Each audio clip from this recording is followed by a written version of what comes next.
Westwood made the short trek from West Ishpeming to Marquette to take on the Redettes. We pick up the action in the third quarter. Marquette leading by 3. Leanna Storm misses from the wing, but Lydia Corinne is there with the putback to extend the Redettes' lead out to 5. Marquette then led by 6 off the Patriots' miss. Storm quickly gets the ball up to Morgan Seibert, who makes the layup, and the Redettes led by 8.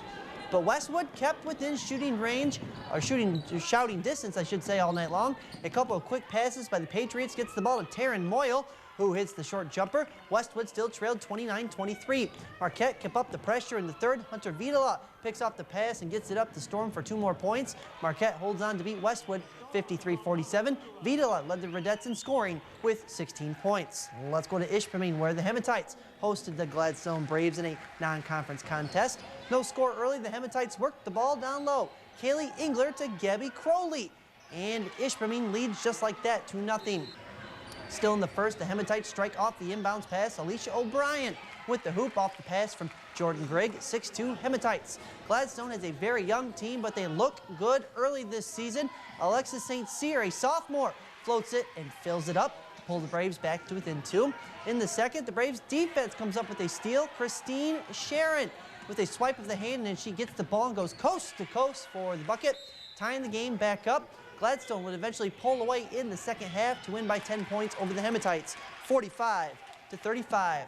Girls to the boys we go. Gladstone hosted Big Bay Denac at home. The Braves led early 4-0, but the Bears cut the lead back to 2. Bobby Holmberg to Zach Pomeroy, and that bucket's good, 4-2 Braves lead. Later in the first, Big Bay up 2. Gladstone works the ball around the perimeter, and Michael Cretons nails the 3, and the Braves, we took the lead.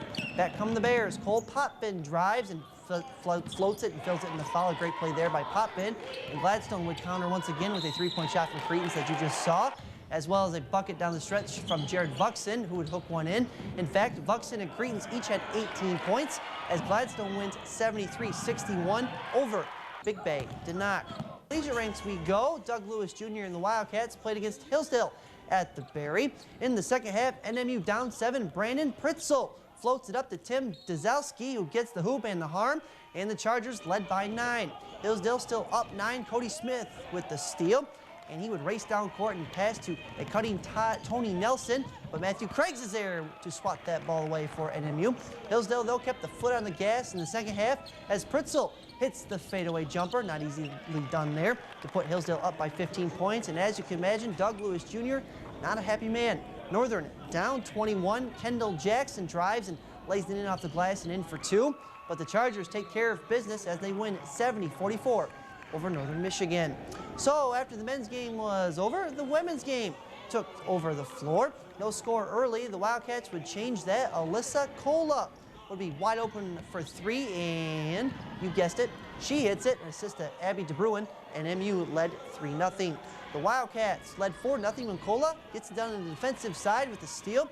And up the court they come in the fast break. It's Lauren Gruber who scores the easy layup, and Northern led 6-0.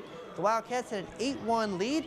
When the Chargers finally hit their first field goal of the game, Leah Jones hits from downtown, but Hillsdale still trailed by 4 points. The Wildcats led right from the get-go tonight, and they would not be denied the victory as Anna Luen puts in the layup. The Wildcats hold on to beat the Chargers by 10 points, 58-48.